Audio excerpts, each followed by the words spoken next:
In the 2021 version of Freedom in the World, our latest report released by Freedom House, we document that we are in our 16th year of democratic decline, which means there are more countries in which political and civil rights are worsening than countries in which they are improving. What we know is that means that there are about 20%, only 20% of the world's population lives in what we call a free nation,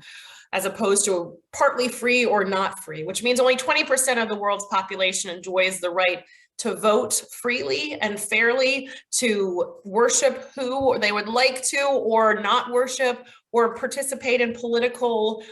speech or activities or assembly as they would choose.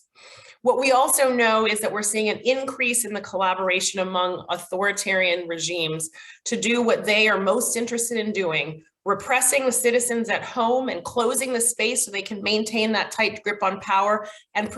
projecting their influence into other countries to ensure that they are also exerting that power to maintain their own power. We also see a number of mature democracies that are really struggling, that they're facing a decline in citizen trust, and they're also facing populist or extremist leaders at home that are trying to dismantle democratic institutions and values.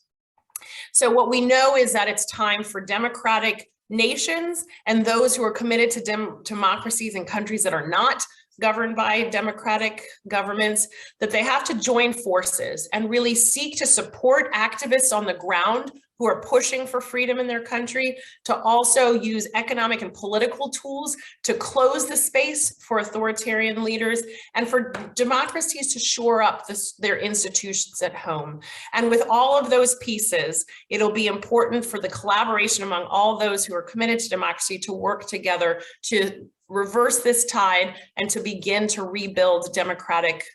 landscape across the world.